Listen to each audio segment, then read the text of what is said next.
Vamos a seguir explorando este ámbito de la metafísica que corresponde ya a este apartado en el cual nosotros nos detuvimos la última ocasión, que tenía que ver con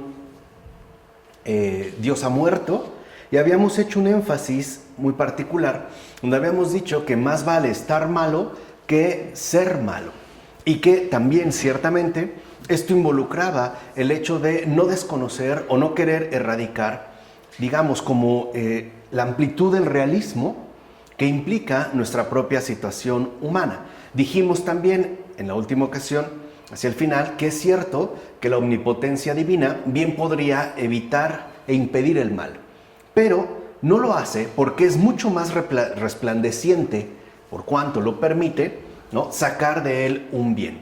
Y dijimos que este bien que él puede sacar, y eso es lo que, digamos, lo haría mucho más resplandeciente, podría a su vez describirse en dos formas. Uno, sacando de él una justicia que castiga, o bien promoviendo una misericordia que perdona. Además, y es aquí donde ya damos continuación a esta exploración metafísica, habría que añadir que Dios, con la encarnación, se expone más radicalmente todavía en la humanidad de Jesús y después en toda su iglesia, lo cual ciertamente ya no solo apunta a la realidad que hay en el mundo con respecto al mal, sino incluso a esta, digamos, exposición que asume el mismo Dios en carne propia y que después incluso lo va a hacer en toda su iglesia.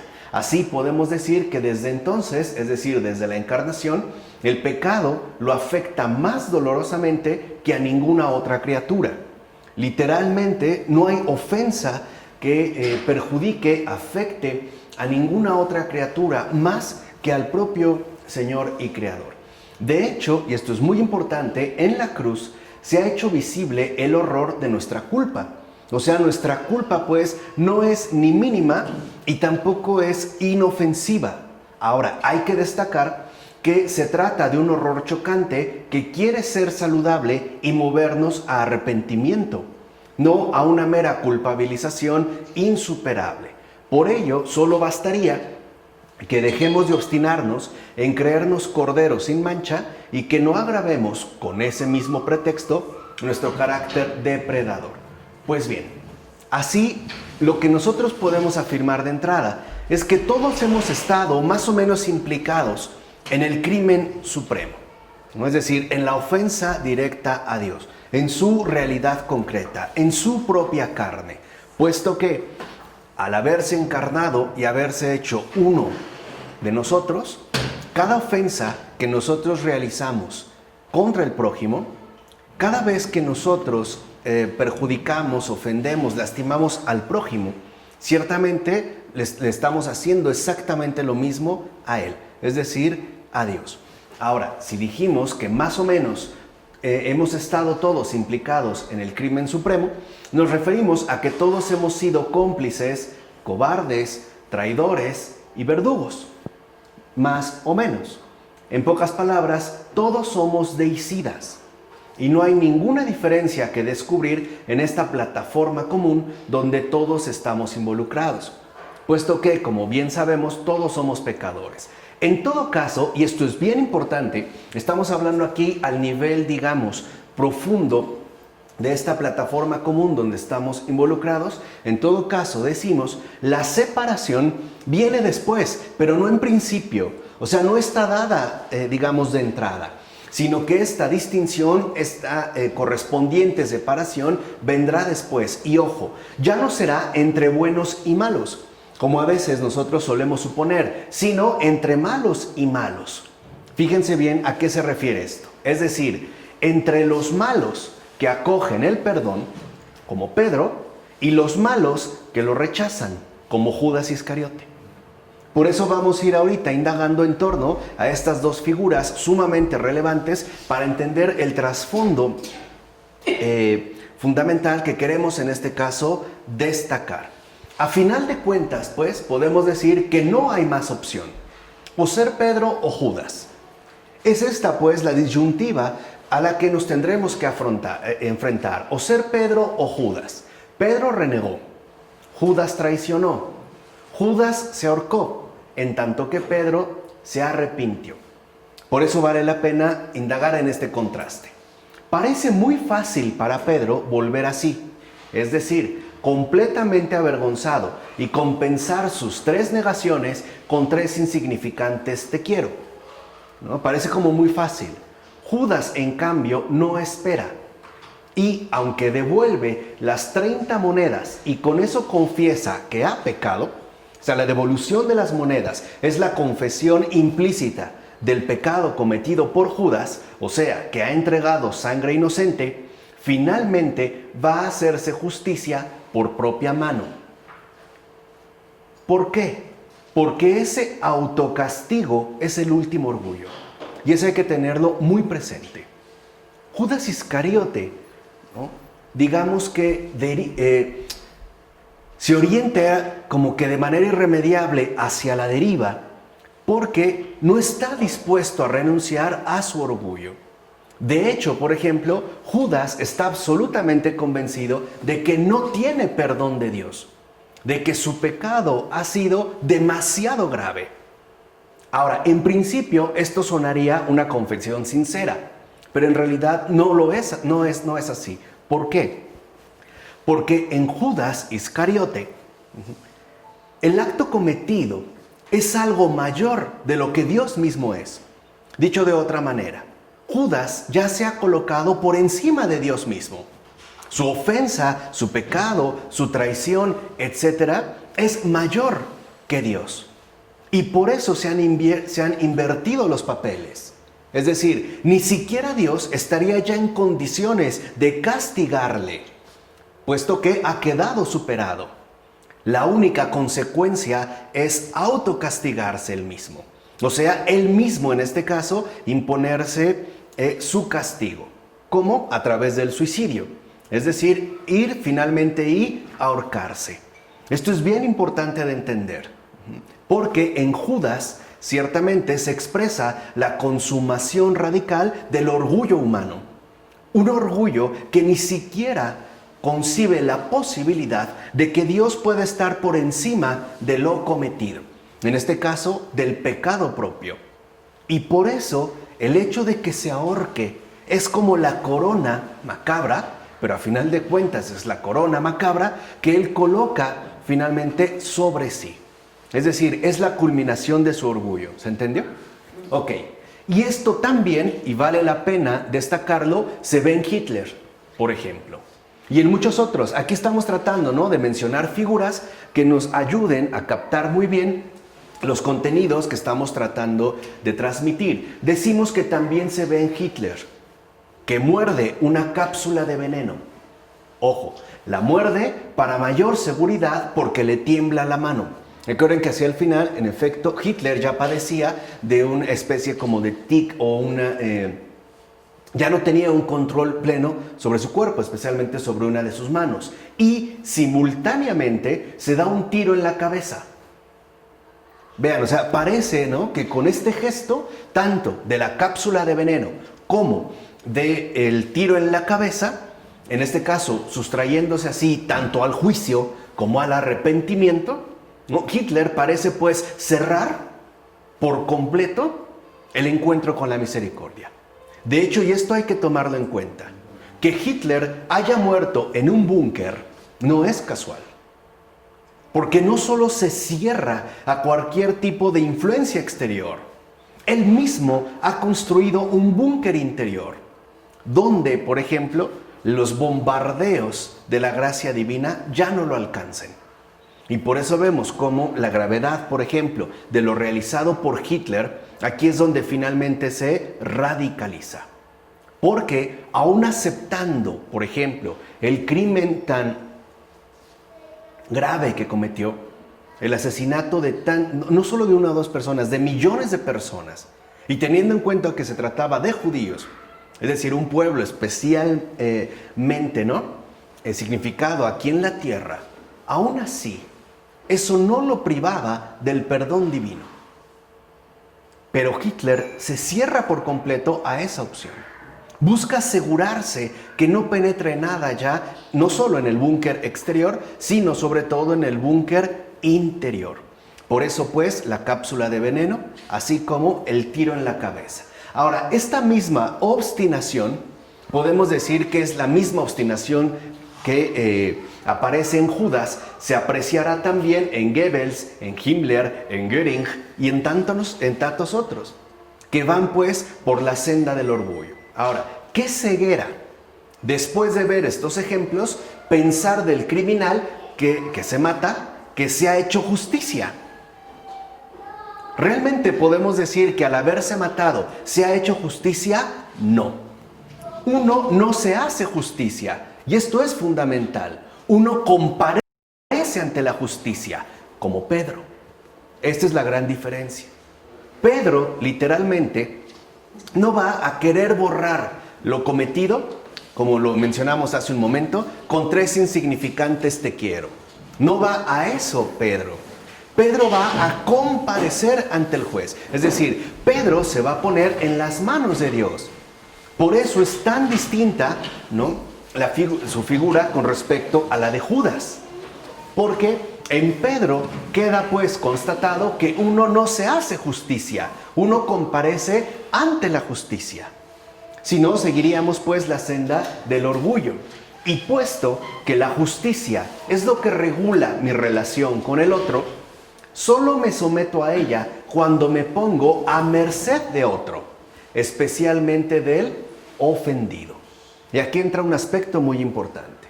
Cuando se comete un crimen, sea el que sea, la justicia consiste en ponerse a merced de otro, ya sea en particular, es decir, de modo especial, a merced en manos del propio ofendido, o bien en manos de aquel que en nombre del ofendido pueda hacer algo al respecto. Esto pues sería el modo de proceder en justicia. Pero si yo digo que ese crimen ha sido extremadamente grave y entonces yo digo hacer justicia matándome, en realidad no estoy haciendo justicia, no estoy siendo justo, me estoy ajusticiando.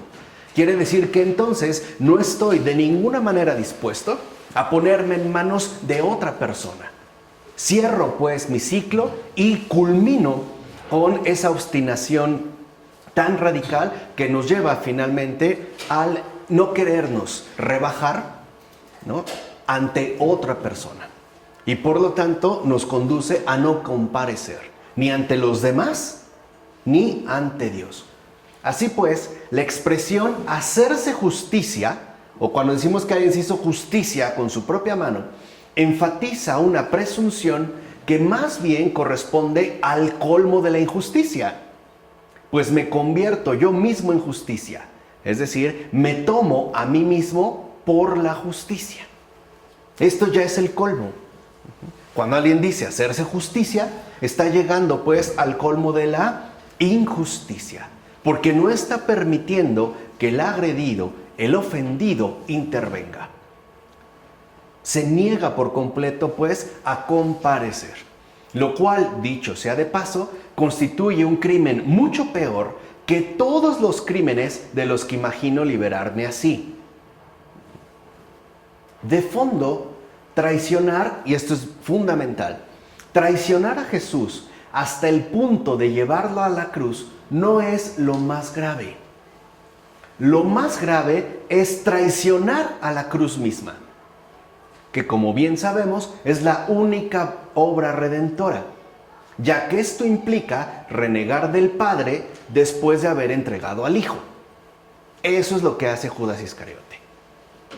Judas Iscariote, a diferencia de Pedro, no comparece. Y esta no comparecencia significa, por un lado, no solo que ha entregado al Hijo, cosa que en principio nosotros también dijimos, ¿no?, estamos más o menos en la misma situación, no en esa plataforma común. Pero esto no es el punto. El punto es que Judas comparece de la cruz misma. Reniega de la cruz misma, traiciona a la cruz misma. O sea, se opone a la obra redentora, en este caso a la misericordia. Y por lo tanto, ya no solo ha entregado al Hijo, sino lo que es verdaderamente grave, reniega del Padre. Santa Catalina de Siena escucha del Eterno lo siguiente, ¿no? Y esto lo relata Santa Catalina de Siena en sus diálogos. Le dice el Eterno, que en realidad es la voz del Padre, le dice: el pecado irremisible es creer que su miseria es mayor que mi misericordia. ¿Ahora lo ven? Ese es el pecado irremisible, el creer que su miseria es mayor que su misericordia. Es un pecado que no se perdona ni en este mundo ni en el otro. ¿Por qué no se perdona? Porque uno ya se cierra de manera absoluta a ese perdón. Por eso, la desesperación de Judas fue más ofensiva para mí y más dolorosa para mi hijo que su misma traición. Porque a final de cuentas, también Pedro lo ha traicionado, ha renegado de él. Pero hay una gran diferencia. Pedro no desespera, comparece ante el Señor. ¿Qué quiere decir? Aunque Pedro ha también ofendido al Hijo, Pedro no reniega del Padre. Comparece ante la cruz. Sabe pues que su crimen o su pecado no es comparable con la misericordia de Dios.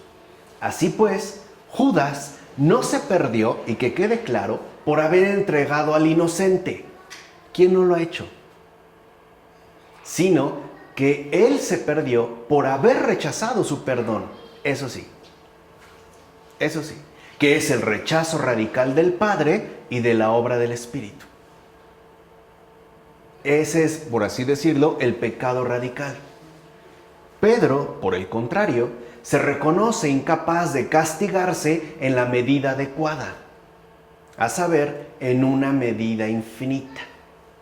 Aquí es donde se ve la humildad de Pedro.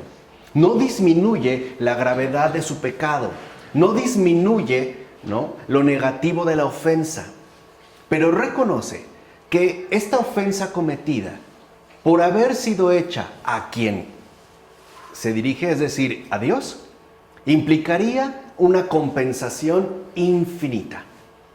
Y él sabe que él no la puede ofrecer.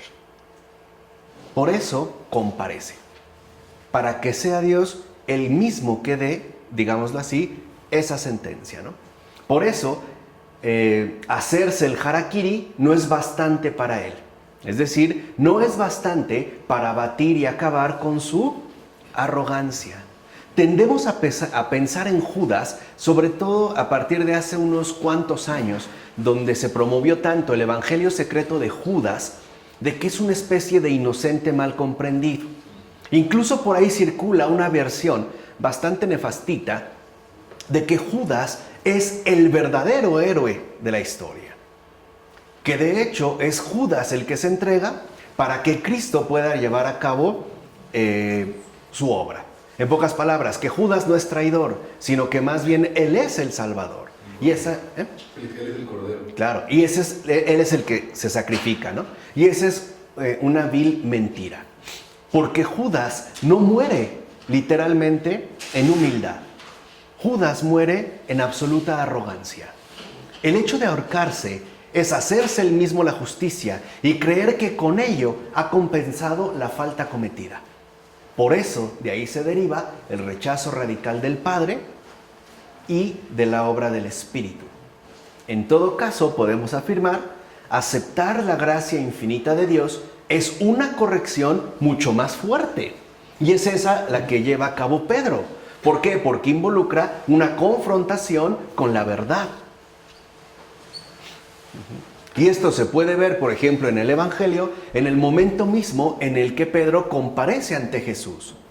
El hecho de hacerlo, sabe que ahí hay como una simetría radical con respecto a la ofensa cometida y a lo que él ciertamente puede ofrecer. Por eso la pregunta de Jesús es directa. Y lo que hace, literal, es decapitar la arrogancia de Pedro.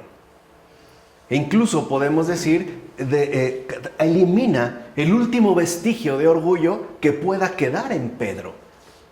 Y esto se ve de manera muy clara. Jesús le pregunta: Pedro, ¿me amas? Y ya Pedro le responde: sí, Señor, tú sabes que te quiero. Ya le bajó. Ya. O sea, lo que podía quedar de arrogancia, de orgullo, ha desaparecido.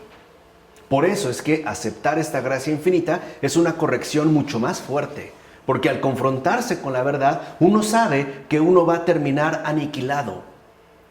Es decir, uno va a terminar aniquilado finalmente, ¿no?, en tanto egocentrismo, lo cual involucraría darle pues toda la prioridad a Dios. Pedro entonces no se hace justicia, sino que se ofrece como hostia viva a la misericordia. Esa es la diferencia. Al grado de aceptar extender las manos y aceptar que otro le ciña la cintura para conducirlo ahí donde no quiere ir. Es decir, hasta esa cruz invertida, que dicho sea de paso, los satánicos quieren convertir en marca suya, pero que en realidad es el símbolo de la humildad de Pedro y por ende de su victoria insuperable sobre Satán. Así es como Pedro va a vencer a Satán, en esa total humildad, cosa que Judas Iscariote no logra.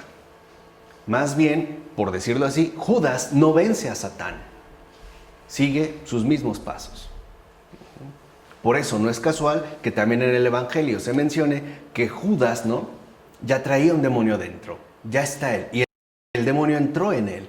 ¿Qué quiere decir? Ha rechazado por completo el camino de la misericordia. O sea, ha renegado de la verdad, se opone a la verdad para finalmente entregarse por completo a la mentira. Por tanto, partiendo de nuestra complicidad universal en la traición, el único horizonte que tenemos que acoger es la misericordia, incluso hasta el martirio, como Pedro, y no el que conduce a la dureza del remordimiento que termina en el suicidio. Así pues, podemos perdernos, pero no podremos salvarnos a nosotros mismos, lo cual es ya una gran misericordia, ya que tal imposibilidad nos conduce a elevar nuestra súplica al cielo y así garantizar nuestra salvación. Ahí pues, en este gesto de misericordia, de la imposibilidad que tenemos de salvarnos a nosotros mismos, se vería también un rasgo fundamental de gracia. Porque al no poder salvarnos a nosotros mismos y tener que vernos como obligados a implorar la salvación, esta salvación quedaría finalmente garantizada. Pues bien, la revelación jamás hace como si la muerte no fuera nada.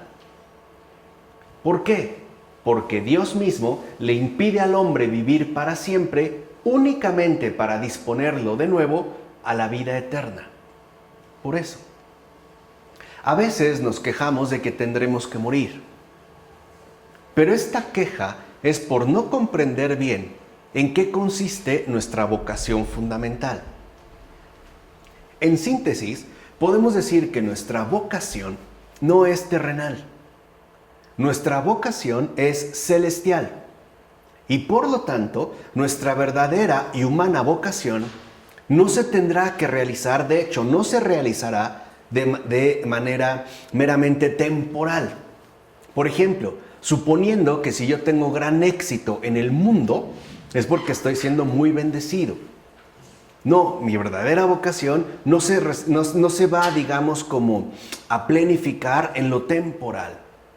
Y la prueba clara de que no será así es que, tarde o temprano, de un modo u otro, pobres o ricos, sanos o enfermos, tendremos que morir. Y todo eso se va a desvanecer, nos dejará de pertenecer. Por eso decía el Papa Francisco que cuando hemos visto que detrás de una carroza funeraria, que lleve, ¿no?, un difunto, vaya un camión de mudanzas. Nunca. Así la muerte nos recuerda que, digamos, el ámbito, ¿no?, de lo temporal no implica nuestra humana realización, sino lo atemporal. En pocas palabras, cada uno de nosotros posee una vocación de eternidad. De ahí pues que en efecto la muerte también sea una gracia que nos logra conectar e incluso nos permite entrar en una relación definitiva con la eternidad. Ahora bien, ¿por qué no ha hecho Dios que la vida eterna prometida sea una evidencia clara para todos los hombres y en todo momento. ¿Por qué no ha hecho Dios eso? ¿Por qué no ha hecho que sea algo plenamente evidente para todos? En pocas palabras, ¿por qué la muerte parece acaparar toda nuestra atención? ¿O no es verdad que nos preocupa más la muerte que la vida eterna? Pareciera que de la vida eterna no tenemos ninguna referencia. Pero la muerte pareciera que siempre está acechándonos y rondándonos unas veces más cerca que otras, ¿no? Bueno, porque la amenaza constante de la muerte incrementa nuestra necesidad de auxilio y asimismo radicaliza nuestra necesidad de suplicar a Dios con más fuerza e intensidad. Por eso, si para nosotros fuera algo absolutamente evidente y transparente la vida eterna, Dios se convertiría para nosotros al menos en algo superfluo, en algo meramente secundario. Ya no creeríamos necesario invocarlo. No obstante, con el peligro de la muerte, nos vemos como obligados, ¿no?, a radicalizar nuestra necesidad de súplica a Dios. En pocas palabras, cuando la muerte nos acecha más de cerca, es porque Dios quiere establecer una relación más estrecha e íntima con nosotros. Por eso, en pocas palabras, no es un castigo, es una gracia. Especialmente en el caso de la muerte. O no hay personas que solo a través de una situación que literalmente los enfrenta con la muerte, pareciera, ¿no?, que se reconectan de nuevo con su Creador. Entonces, cuando nosotros nos vemos más o menos amenazados por la muerte, es porque Dios, ¿no?, en pocas palabras, quiere establecer una relación más íntima y más profunda con nosotros. En pocas palabras, lo que quiere el Señor en esos casos es hacer madurar nuestra fe. Es eso, es una maduración de fe. Dicho de otro modo, Dios mismo le impide al hombre inmortalizar su culpa haciendo irrevocable su pecado, como de hecho pasa con el demonio. Y esto es también muy importante. A nosotros, el hecho de que tengamos que morir es algo que no eterniza el pecado cometido. Quiere decir que el tiempo para nosotros es una gracia en verdad extraordinaria, cosa que no ocurrió con el demonio, porque cuando el demonio ha sido creado, no hay un tiempo. ¿Por qué? Porque la creación en sí no ha sido hecha todavía. Primero, como se menciona en el Génesis, ¿no?, Dios separó la luz de las tinieblas. No hay una referencia temporal. Por eso, desde toda la eternidad, el demonio ha hecho irrevocable su pecado. No tiene esta relación y uno puede decir, ¿pero por qué? Como muchos también tratan a veces como de defender a Satanás, ¿no? Como que entonces, ¿por qué Dios lo condenó? Porque pareciera que el malo es Dios. Dios es el que lo condenó. ¿Por qué no tuvo esta oportunidad que nosotros sí, de no inmortalizar la culpa? Porque su visión de Dios era directa. Por eso. Porque Él sí tenía la verdad cara a cara. Cosa que lo compromete desde la eternidad. Y por ello no tiene la misma situación que nosotros sí vamos a tener.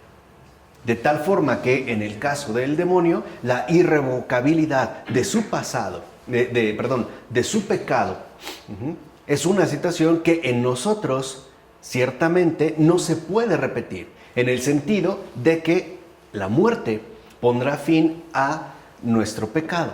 Aunque eso no significa, como lo hemos dicho hace un momento, que no tenga relevancia el cumplimiento de nuestra respectiva vocación.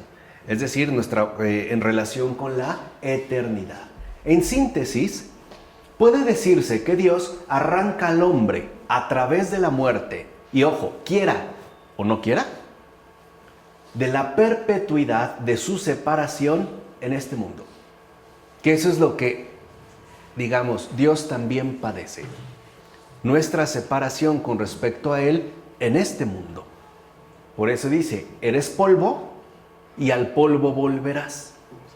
Ahora vean, volverás al polvo puede querer decir de igual manera, morirás y resucitarás, puesto que las dos cosas son de hecho inseparables.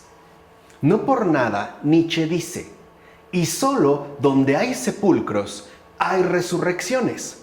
Esto lo dice en la Canción de los Sepulcros, en su libro Así habló Zaratustra, en la segunda parte. ¿Por qué? Pues porque podemos encontrar de nuevo el cielo, pero antes tenemos que morder el polvo, es decir, rebajar nuestro orgullo por completo y esperar que sea otro el que nos levante. Por eso el Señor nos dice, al polvo volverás, para ver si estamos dispuestos a aniquilar, rebajar, ¿no?, nuestro orgullo por completo y entonces esperar a que sea otro el que nos levante. Ahora bien, sabemos que nuestra alma es inmortal. Sin embargo, solamente vemos cuerpos que se pudren. Esa sería como la evidencia inmediata que tenemos. Asimismo, creemos en la resurrección, pero solo vemos entierros. Es decir, solo retornamos a Dios volviendo al polvo, reducidos a polvo y ceniza. Y hoy en día más con las cremaciones, ¿no? En todo caso, se nos deja ver la muerte para que cayendo de rodillas reencontremos la humildad de la posición fetal, que también está doblado, no está erguido. Por eso un feto comienza su gestación y su etapa de desarrollo de una manera totalmente como enroscadita, encurvada, no erguido. Porque esta humildad de la posición fetal supone en principio dos cosas. La criatura necesita de su creador, cosa que también se ve de forma fáctica, ¿no? O sea, el feto necesita pues de un vientre ajeno y aparte necesita que lo nutran. Y además, esta postura doblada significa que el hombre en sí mismo está tocado por una falta. Vamos, posee el pecado original. Y por eso será necesario que alguien finalmente lo enderece. Sabemos que este proceso de enderezamiento es el proceso que nos va a tomar toda la vida. Esta, digamos, lucha más o menos dramática entre la aceptación y el rechazo de la gracia. Pero es importante el estar doblegado desde el principio, lo que ciertamente hará ver las circunstancias importantes para que no nos olvidemos de lo que nos resulta más sustancial. Es decir, además, justamente para que podamos prepararnos para el nuevo nacimiento. Lo mismo que cuando quedamos doblegados por el dolor y el sufrimiento. ¿O no es verdad que cuando atravesamos un dolor realmente insufrible o un padecimiento tremendo, hasta nos doblamos? Querámoslo o no. Por eso dice la gente que te quiebras, te doblas, o sea, no te puedes mantener erguido. Vuelves de nuevo a la humildad de la posición fetal. Y ahí habrá una alternativa, dijimos, ¿no? Lo mencionamos hace un momento. O ser Pedro o ser Judas. O dejarse levantar o culminar la obra arrogante de nuestro propio orgullo con el suicidio. Esta será, digamos, como la composición. Ahora bien, vale la pena pues mencionar que el primer hombre creado no es el primero en morir. De hecho es el cuarto. El primer hombre creado no es el primero en morir. Es el cuarto. Adán y Eva son los primeros humanos en cometer pecado e incurrir en la condena. ¿Estamos de acuerdo? Ok. Sin embargo, el primero que la sufre es el segundo de sus hijos, llamado Abel. Abel es el cuarto. Primero Adán, después Eva, después ¿quién? ¿Quién es su primer hijo? Caín. ¿Y su segundo hijo? Abel. ¿Quién es de esos cuatro el primero que muere? Abel. Del que se nos dice que es justo y que para agravar la cosa muere asesinado por su hermano Caín. La escritura jamás esquiva lo trágico de la existencia. ¿Qué quiere decir eso? ¿Sí? Asume con realismo lo drástico de las consecuencias y los efectos que ha traído el pecado. Aquí se ve. Los efectos fundamentales del pecado, en primer lugar, no son padecidos por uno mismo. Siempre se remiten a alguien ajeno. ¿A eso cómo se le llama? A ver, digan. Y ese es un concepto fundamental en nuestra ortodoxia cristiana. ¿No es la iniquidad? ¿No es lo que se conoce como la iniquidad del pecado? Esa es la iniquidad. La iniquidad consiste en que los efectos, las consecuencias del pecado cometido siempre recaerán en alguien más. Y especialmente en los que llamamos, ¿qué? Justos. O bien mantienen una relación directa con nosotros. Los pecados cometidos por los padres ¿no son padecidos en primera instancia por los hijos? Y uno se pregunta, ¿no? ¿Y qué tengo yo que ver con eso? Es lo que mucha gente reniega de Adán y Eva. Si yo no cometí el pecado, ¿a mí qué? ¿Yo qué? Esa es la iniquidad del pecado. O yo qué culpa tengo, ¿no? De que mi papá haya sido de esta manera y yo haya acabado a lo mejor con un trastorno depresivo severo e incluso con ideación suicida. ¿Qué culpa tengo? ¿O qué culpa tengo de que mi mujer se haya enamorado de mi primo y se haya fugado con él? Además dejándome, ¿no? A mis hijos pequeños. ¿Qué culpa tengo yo? Y eso es lo que siempre nos preguntamos, ¿pero yo qué culpa? ¿Y por qué No, o sea, en principio nos decimos, ¿pero yo qué culpa? O sea, lo que quiero que entiendan, ese es como que la Escritura no lo esquiva. O sea, el hecho de que incluso nos relata que Abel muere sin haber sido el primero en cometer pecado. Cosa que en principio le tendría que haber tocado ¿a quién? A Adán y Eva. Y no le toca a ellos, le toca a Abel, que además se radicaliza al decirnos que es justo y que además muere por mano propia de su hermano. Pues bien, si el asesinato del justo a manos de su propio hermano se presenta como la primera muerte, o sea, como la muerte inaugural, entonces el homicidio deja de tener un carácter meramente accidental. No es accidental, perdón, deja de tener un carácter accidental. De hecho, las muertes que las seguirán, todas, aun siendo naturales, conservarán la marca tanto de su violencia como de su injusticia. ¿Por qué nos sigue doliendo tanto la muerte de otra persona? ¿De quién? De otra persona, quien sea. ¿Por qué nos inquieta? ¿Por qué nos molesta? Es más, podemos decir, ¿por qué nos ofende tanto la muerte de otra persona? Pues es que es nuestra realidad misma.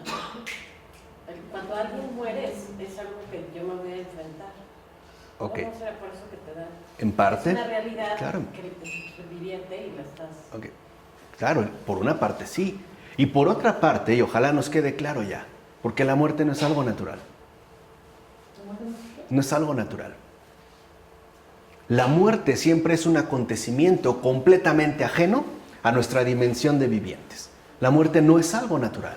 E incluso, y lo veremos un poquito más adelante, ¿no siempre tenemos como la impresión de que esa persona no tenía que haber muerto? ¿O de que ha sido demasiado pronto? Aunque ya esté anciano. ¿No suponemos que le faltaban muchos años de vida? Casi lo vemos como un recién nacido. Lo mismo, ¿no? Que tenía mucha vida por delante, etc. Porque la muerte, en principio, no es algo natural. La muerte, en este caso, aparece justamente como esta muerte inaugural que conlleva finalmente el trastocamiento del orden mismo de las cosas. Veamos, toda muerte es homicidio.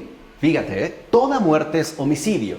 Afirma mi gran rival Emmanuel Levinas y añade, toda muerte es prematura y el superviviente es responsable. Este extraño fenómeno se observa siempre en nuestros comportamientos ante el difunto, sea quien sea. ¿O no sentimos algo extraño cuando estamos ante el difunto? En primer lugar, de que esa muerte es prematura y además de que nosotros que hemos sobrevivido, ¿tenemos algo de responsabilidad en ello? Es decir, como si nosotros también formáramos parte de una u otra forma de ese homicidio. En primer lugar, aunque dicho difunto tuviera 90 años o más, aunque hubiera partido en el momento más oportuno, siempre tenemos la sensación de que es demasiado pronto. Y nos hubiera gustado que se quedara con nosotros mucho más tiempo. Y en segundo lugar, nace frecuentemente en nosotros una especie de culpabilidad por haberle sobrevivido. Y ojo, no se trata del podría haber sido yo, o de que el médico no le prestó la debida atención. No, más bien sentimos una culpabilidad difusa que no es personal, pero tampoco impersonal, sino que de fondo remite al pecado original, a una injusticia. Es más, a algo mucho más grave, por eso lo mencionamos, a una iniquidad. Ciertamente, aunque el tiempo quizá corregirá esas primeras impresiones, no por eso son menos crónicas. O sea, no quedan pues desligadas de nuestro propio acontecer temporal. Ahora bien, de ese homicidio de Abel por Caín, podemos retener al menos 4 enseñanzas. Al menos. La primera. Esta primera enseñanza se refiere a la muerte del otro. La segunda, a la solidaridad de todos con el criminal. La tercera, al vínculo que se instaura entre el verdugo y la víctima. Y la cuarta enseñanza, a la ejemplaridad de la muerte. Vayámosla viendo una por una. Primera enseñanza. Abel es el primer muerto, pero también es cierto que se le ahorra conocer la muerte del otro. ¿Sí se van dando cuenta que ya lo intrincado que está? Sus padres son los primeros pecadores, los que conocen el duelo de esa muerte. Y ahí se ve justicia. Qué fácil hubiera sido morir y dejar todo el paquete. Ellos literalmente le sobreviven al hijo. Y lo conocen con toda su abrumadora pena y aflicción. Pues ¿qué hay? ¿Hay algo más doloroso que la muerte de un hijo? Aparte, imagínense para Adán y Eva, saber que es por mi culpa. ¿No incluso Adán y Eva hubieran preferido morir ellos antes que su hijo? Porque saben que ellos son, digamos, los causantes directos de ese homicidio. Véanlo, o sea, ellos, ¿no? Abel es el primer muerto, pero esto le ahorra conocer la muerte del otro. Él sufre esta iniquidad, pero se le compensa al evitar el sufrimiento de conocer la muerte de otro. Por ejemplo, de los propios padres. Pero serán los padres, en tanto primeros pecadores, los que conozcan el duelo de esa muerte. Adán y Eva sufren esa dolorosa pena de 2 formas. Fíjense, primero, en Abel, a través de la muerte física. Y segunda, todavía más en Caín, con su muerte espiritual. O sea, literalmente, el sufrimiento para Adán y Eva, nuestros primeros padres, es doble. Primero, el sufrimiento doloroso de la muerte del hijo, por su culpa. Y segundo lugar, la muerte espiritual de su otro hijo, el asesino, también por su culpa. ¿Se entiende? Ahí ya se empieza a ver pues este caos. Por eso dirá San Agustín, en su Sermón 75, párrafo 7. Dice San Agustín, está escrito, el duelo por un muerto dura 7 días. Por el necio y el impío, todos los días de su vida. Hasta ese punto te faltan entrañas, a ti que lloras ante un cuerpo cuya alma se ha alejado, pero no lloras ante un alma de la que Dios se ha retirado. Ahora entienden por qué también el gran San Agustín se hizo tan gran santo. No solo lo que habíamos dicho por sus obras, sino por haber pasado sus últimos años de vida, ¿no?, llorando la aflicción que generan tanto sus pecados como los ajenos. Pero Dios no se retira de las almas. No, pero las almas de él, sí. A eso es a lo que se le llama la muerte espiritual, ¿no? Imagina que tienes 2 hijos y uno de ellos ha matado al otro. No solo vas a llorar la pérdida física del que han matado. Yo creo que también llorarías más la situación en la que el otro ahora ha incurrido. Porque intuyes lo que se ha comprometido. En pocas palabras, su condenación, ¿no? Sabes la gravedad del punto. Así pues, Eva llora a sus 2 hijos, y en primer lugar al mayor, al heredero del padre. ¿O no ese es lo que le corresponde al hijo mayor? No es el heredero del padre, Caín, y no es este Caín, ¿no?, descrito como maldito y desterrado del suelo fértil, porque el menor ha muerto inocente y bendito. Es decir, Abel. Esa es la primera enseñanza. ¿Quedó claro? Segunda enseñanza. El pecado y la muerte entraron en el mundo por la desobediencia de Eva y Adán. Por tanto, Caín asesina a su hermano a consecuencia de la culpa de sus padres.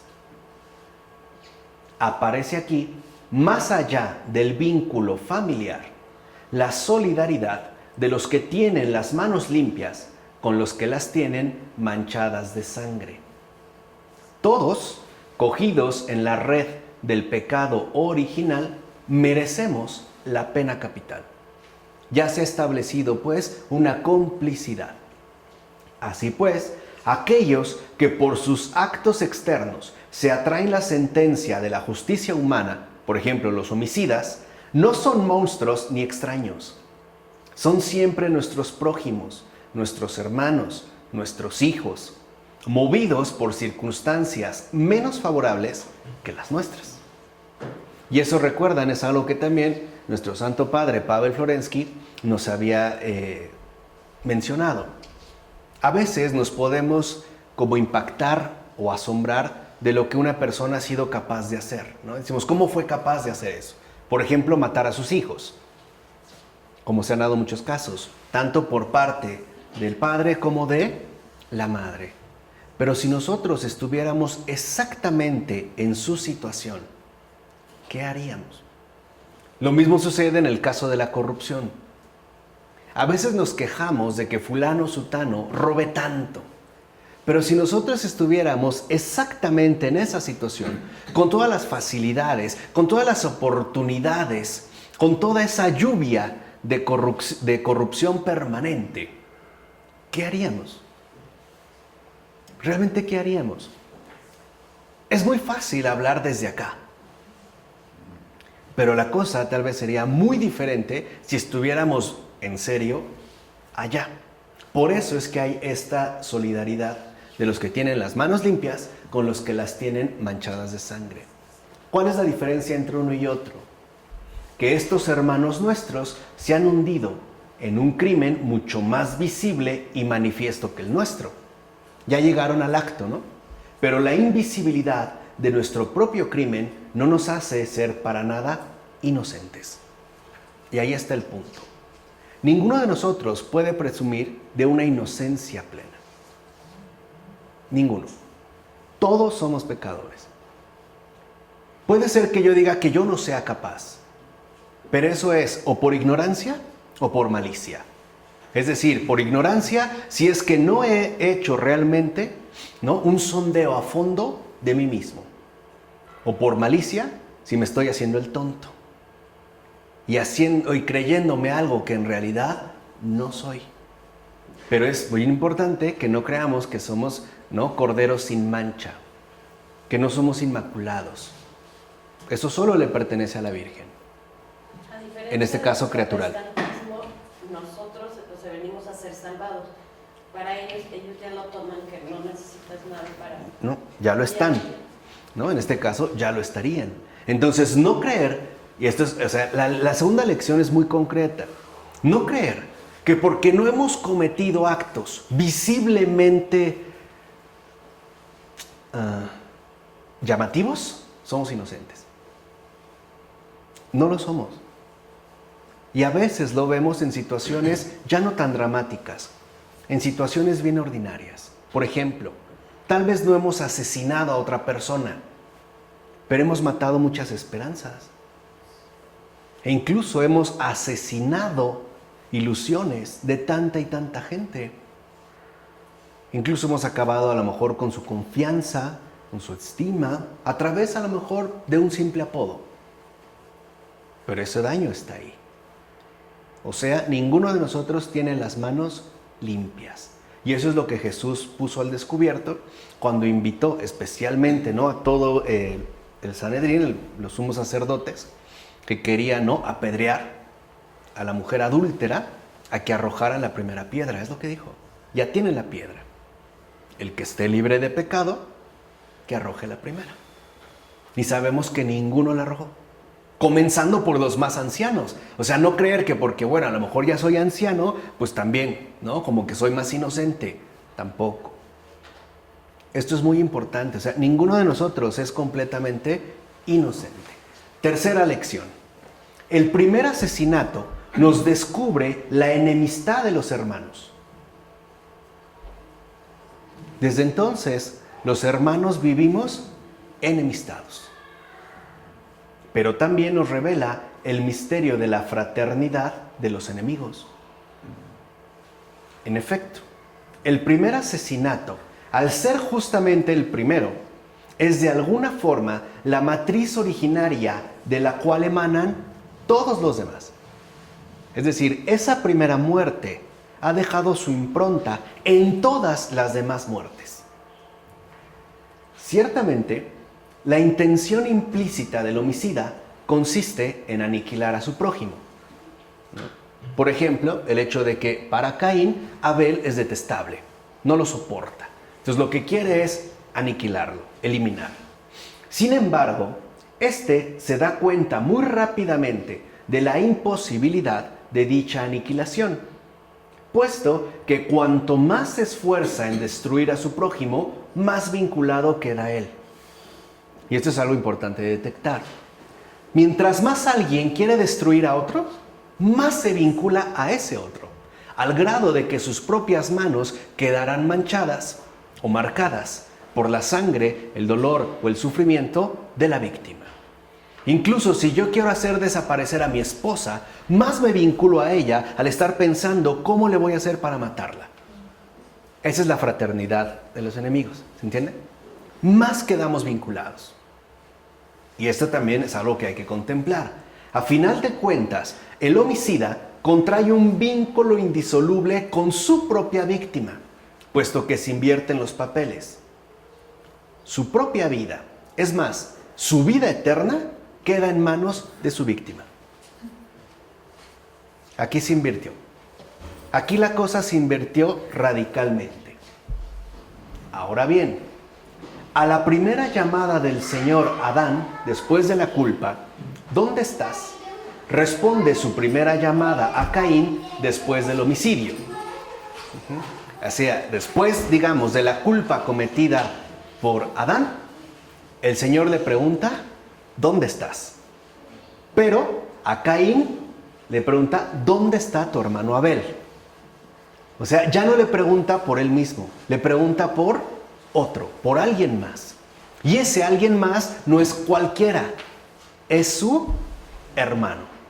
Una pregunta que a nosotros también se nos va a hacer, dicho sea de paso, ¿dónde está tu hermano fulano, sutano o mengano? Y no estoy hablando de los vínculos sanguíneos. Estoy hablando de toda esa constelación de prójimos que el Señor nos colocó para que fueran alcanzados por su caridad. Y ninguno de nosotros se va a escapar. Sí, claro, claro. En el fondo se trata de la misma pregunta, puesto que yo no soy realmente más que cuando estoy en comunión con mi hermano. Pero Caín, por su respuesta, parece querer vivir sin esa comunión. Y así pues se confiesa perdido. ¿Qué le responde Caín después de que el Señor le dijo, ¿dónde está tu hermano Abel? No sé. De entrada le dice, no sé, lo cual en realidad implica un no me interesa. ¿Soy acaso el guardián de mi hermano? Y el Señor replica, ¿qué has hecho? ¿Se oye la sangre de tu hermano clamar a mí desde el suelo? De entrada, ¿qué pensaríamos? ¿Qué está exigiendo esa sangre? Es decir, venganza. Están pensando en venganza. Bueno, así pues, las preguntas del Señor apuntan a poner de manifiesto lo siguiente. Yo soy responsable de la vida de mi prójimo. Y si la quiebro, entonces ese hermano que destruí es el que grita a Dios por mí. ¿Qué está haciendo la sangre de Abel? ¿Qué es lo que el Señor dice que escucha? La sangre de tu hermano clama desde el suelo a mí. Está intercediendo. Ahí se formó el vínculo indisoluble. Abel es el primer asesinado, pero también es el primer ¿qué? Intercesor. De este modo, la víctima invade y toma sobre sí el acto de su propio verdugo. Aquí la relación, pues, se ha invertido por completo. Pero, paradójicamente, el texto bíblico nos dice que Caín acabó siendo constructor de ciudades. Profunda información, no es irrelevante, que nos sugiere que tal ciudad, con sus abundantes muchedumbres, es precisamente el lugar del vagabundeo indefinido y propenso a la criminalidad, que se sigue manteniendo en lo que llamamos ciudad. Desde Caín. Caín es el constructor de ciudades. Lugar donde es lugar donde el vagabundeo indefinido y además, ¿no?, conduce y siempre nos hace propensos a la criminalidad, sea de la manera que sea. Incluso hace un contraste. Por simple estadística, ¿cómo anda el índice de criminalidad en una gran ciudad y en una provincia? Es simplemente el contraste. Y no es meramente casual. Por otra parte, la primera oración de la víctima Abel es por su verdugo. Fíjense, Dios no le dice al asesino, a Caín, escúchame, sino que le dice, escucha la sangre de tu hermano que clama a mí. O sea, imítalo. Imítalo. Sigue pues sus pasos. Por eso se nos dice y se nos mencionó también en la Escritura que Abel era considerado ¿qué? Están dormidos, justo e inocente. Lo que le está diciendo el Señor es, escucha la sangre de tu hermano que clama a mí. Escucha, pon atención, imita, sigue los pasos de ese inocente. Entiende cómo debe comportarse, cómo debes comportarte. ¿Qué quiere decir? Que aún así, Caín no queda desvinculado de Abel. Lo mató, pero ha quedado vinculado para siempre a él. E incluso después de su muerte. Desde ahora, la vida del que mata depende de una especie de transfusión de aquel a quien ha matado. Dicho brevemente, la salvación del asesino depende por completo de la palabra oración de su víctima. Y eso es lo que el Señor está llamando la atención aquí. Esa sangre que clama a mí. Por eso a veces nos puede como aterrar, por ejemplo, la muerte de tantos inocentes. Créanme, son también tantas oraciones que de hecho es lo que puede garantizar la salvación de sus respectivos asesinos. Uno y otro están ligados por un pacto de sangre, de manera que el día del juicio, el rostro de Dios tendrá para cada uno de nosotros los rasgos de aquellos que hemos despreciado, maltratado y herido. Y nos va a decir, aquí estoy yo. Por ende, nuestra eterna alegría y nuestra eterna tristeza será reconocer o no reconocer a ese enemigo, aborrecido en la tierra, como nuestro hermano bien amado en el cielo. Cuarta lección. La muerte de Abel es ejemplar. De hecho, es figura de otra muerte. De una muerte absolutamente primera que no corresponde al orden cronológico, sino al orden del ser. La crucifixión del inocente por sus hermanos. Es decir, el sacrificio de Cristo. Por medio de esta figuración, se convierte también en modelo de nuestra propia muerte. Pensemos, por ejemplo, en la meditación que se encontró en el cuerpo de Charles de Foucault y que llevaba con él desde hacía meses. Y eso que ninguna amenaza de asesinato pesaba todavía sobre él. Y ya la llevaba, ¿eh? Sabemos que murió mártir al recibir un disparo en la cabeza. Y él ya sabía. De hecho, cuando entró el asesino, él estaba rezando hincado en la nuca.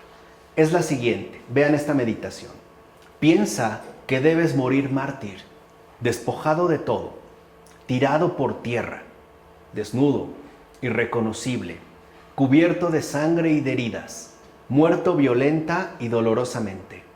Y desea que eso ocurra hoy. Considera que toda tu vida debe desembocar en esa muerte. Date cuenta así de la poca importancia de tantas cosas. Piensa con frecuencia en esa muerte para prepararte a ella y para juzgar las cosas por su verdadero valor.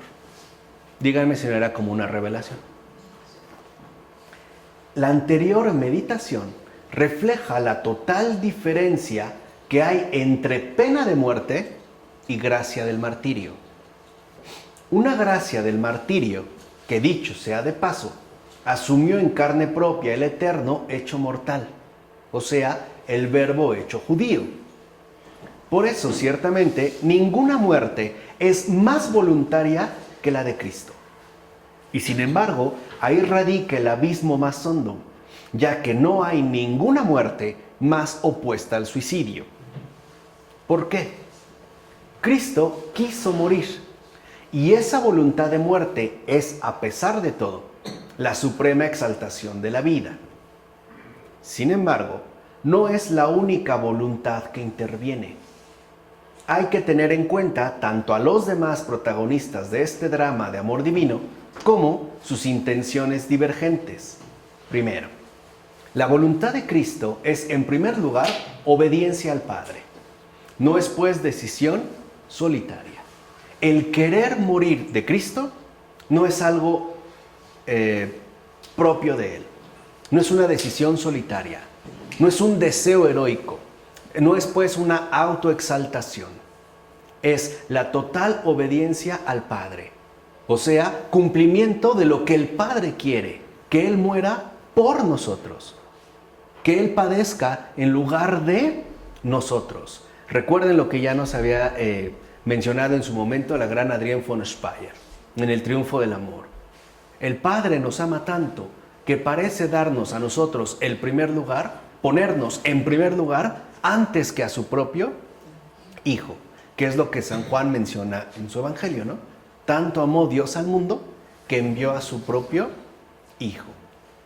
Así que se invierten como los papeles. Segunda, además, no busca directamente la muerte, sino la vida de las ovejas. O sea, no busca él morir, sino lo que busca es la vida de sus ovejas y una vida en abundancia.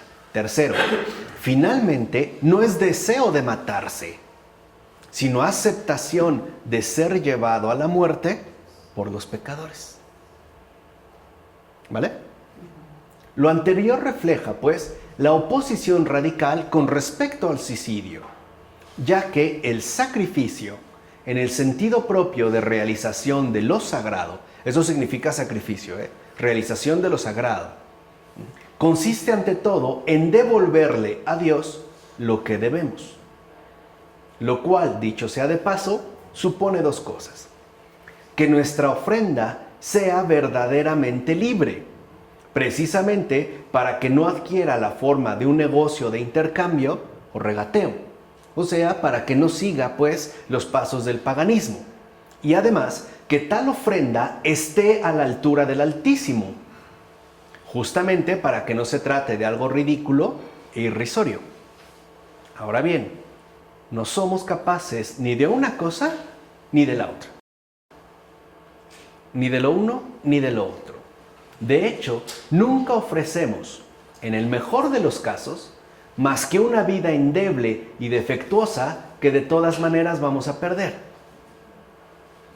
¿Y a eso le llamamos don? ¿Te ofrezco mi vida?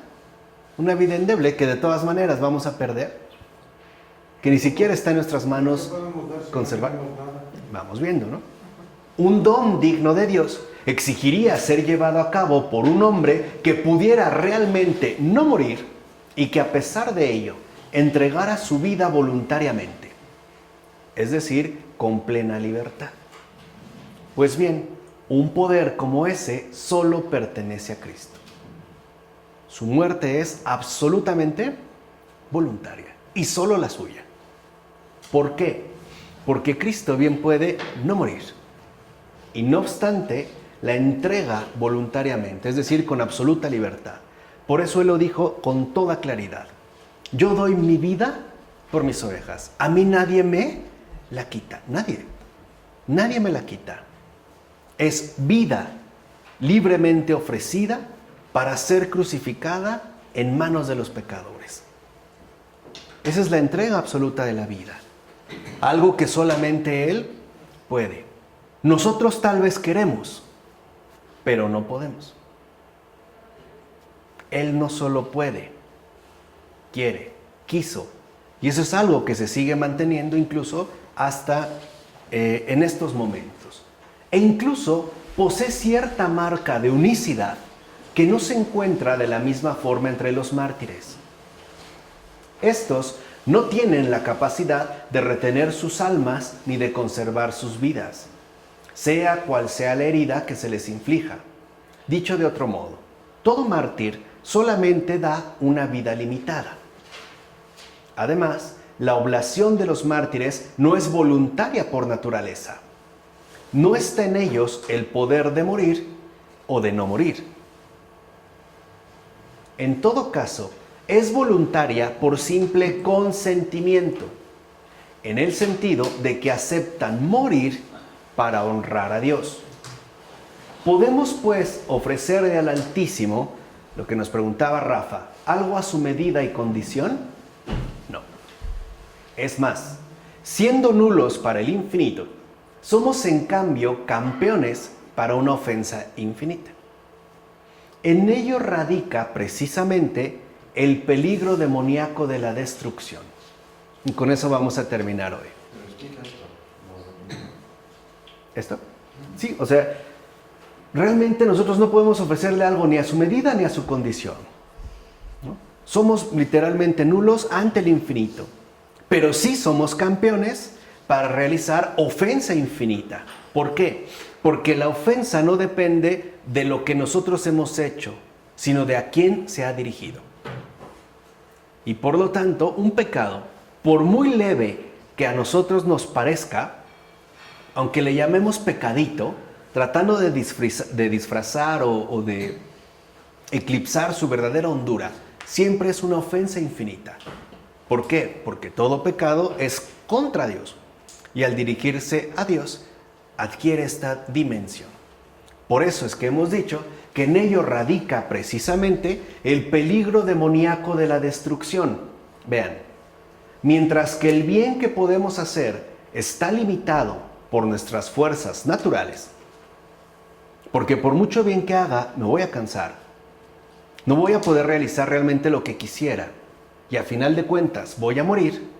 El mal con el que podemos llegar a deshacer y dañar va mucho más allá de nuestras propias limitaciones. Y lo mismo que en el orden material, un minúsculo pulgón basta para estropear una bella planta, en el orden moral, la fechoría del transgresor más insignificante es capaz de herir al Eterno y por ende de producir una ofensa cuyo peso alcanza lo infinito. Ahí es donde radica el peligro demoníaco de la destrucción. En síntesis, el demonio siempre busca que incurramos en pecado. ¿Por qué? Porque sabe que ese pecado será capaz de producir una ofensa cuyo peso alcanza lo infinito. Es una ofensa de eternidad. Y por ende, si pusieron atención, que espero que sí, aunque los veo desvelados,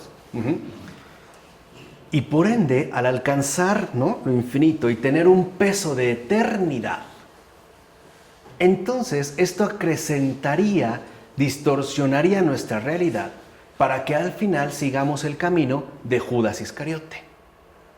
Es decir, que nos creamos nosotros medida absoluta de todas las cosas y que por ende nos engañemos creyendo que seremos capaces de hacernos justicia, o sea, de hacer a un lado a Dios. ¿Se entiende? Eso es lo importante. Él sabe que esta ofensa alcanza un peso infinito y que por lo tanto es humanamente irreparable. Por eso, esta situación límite de lo irreparable nos conducirá, a final de cuentas, a dos alternativas.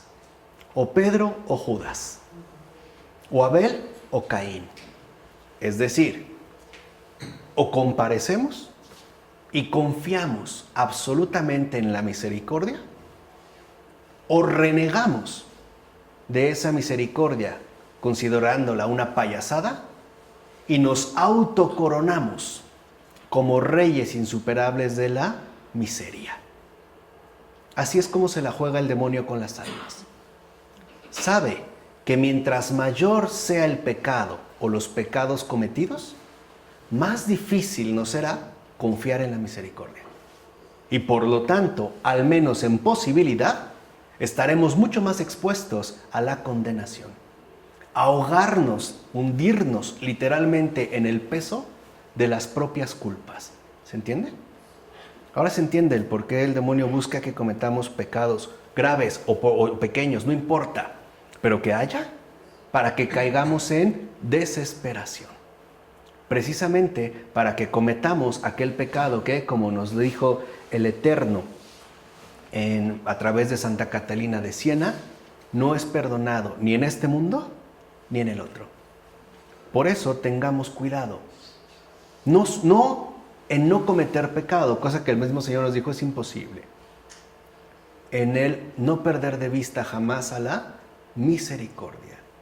Y la mejor manera de tenerla siempre presente es a través de la contemplación del crucificado, con esos brazos extendidos que nos invitan a no tener miedo y abrazarnos a Él, pase lo que pase, ¿vale? Sí, pero también hay que mencionar que sí hay pecados que no está prohibido cometerlos, según la intensidad de la gracia que Dios nos da. Claro, Porque pero Dios nos apoya para no hacerlo, Dios va a hacer lo posible para que no lo hagamos ese pecado. Dios actúa contra el pecado en mi alma.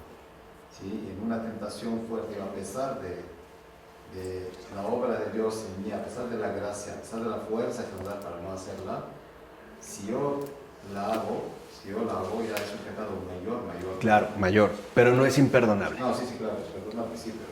Y claro, al ser mayor, esto nos va a obstaculizar mucho más la visión de la misericordia. Ese es su juego, que caigamos en desesperación. Que nos ves lo grave que has cometido y que nos convenzamos de que a final de cuentas no merecemos el perdón de Dios, lo cual oculta su peor suciedad teológica. Él justamente de lo que nos quiere convencer a través de los pecados cometidos es de lo siguiente: Dios no es amor. No es cierto. Cuando esa sentencia diabólica arraiga en el alma, créanme, la condenación está bien cerca. En nombre del Padre, del Hijo, del Espíritu Santo. Amén.